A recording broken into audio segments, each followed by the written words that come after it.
ఈరోజు పలంనేరు గంగమ్మ జాతర సందర్భంగా మా ఈడి కులస్తులు అందరూ కనీ విని రీతిలో ఈరోజు వచ్చి అభిషేకం 500 మందికి అన్నదానం చేసి ఘనంగా చేయడం జరిగింది. అలాగనే ఈ పలంనేరు గంగమ్మ జాతర చైర్మన్ అయిన తర్వాత మీరు చూస్తూ ఉన్నారు, కనీసం అంటే ఒక 5 వానలు కురిసింది. అదేమంటే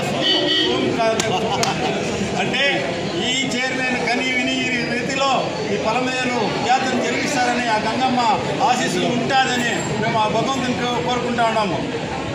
జై కిలలే.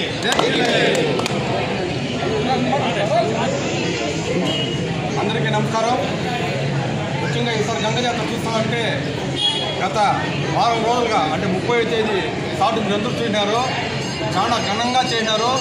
ముఖ్యంగా చెప్పాలంటే ఈసారి చాలా ఘనంగా చేసినారు. దానికి ముఖ్యంగా కాబట్టి ఈ గుడి కమిటీ సభ్యులు మరియు మా చైర్మన్ అయిన శ్రీధర్ గారికి మా ధన్యవాదాలు తెలుపుకుంటున్నాము.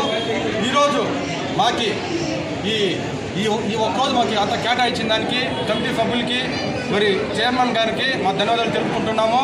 అంతేకాకుండా ముఖ్యంగా చెప్పండి ఈ పలంనేరు ప్రజలకందరికీ గంగమ్మ జాతర శుభాకాంక్షలు తెలియజేసుకుంటున్నాము.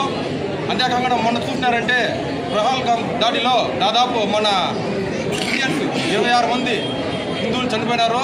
దాన్ని కూడా మా కళ్ళుగీత కులస్తుల తరఫున కూడా ఇది ఖండిస్తూ ఉన్నాము. ఎందుకంటే ఈరోజు మనం ఇక్కడ ప్రశాంతంగా ఉన్నామంటే దానికి కారణం ఆడ మిలిటరీ వాళ్ళ కోసం కూడా ఈ అమ్మవారు వాళ్ళ పక్క తోడుండి ఉండే బార్డర్లో ఉండే సైనికులకంతా ఈ అమ్మవారు తోడుండి పాకిస్తాన్ని చిత్తు చేయాలనేసి కూడా వాళ్ళు ఎప్పుడు బాగా చూసుకోవాలని కూడా మనస్ఫూర్తిగా కోరుకుంటున్నాము. అందరూ బాగుండాలి, అందులో మనము ఉండాలనేసి కూడా కోరుకుంటున్నాము.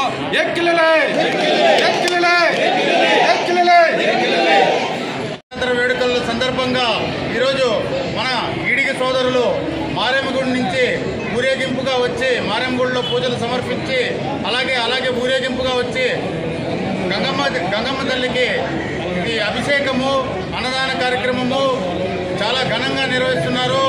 ఎందుకంటే వీళ్ళు క్రమశిక్షణతో భక్తి శ్రద్ధలతో ఈ కార్యక్రమాన్ని చేసినందుకు మా గుడి కమిటీ తరఫున చాలా కృతజ్ఞతలు తెలియజేసుకుంటున్నాం.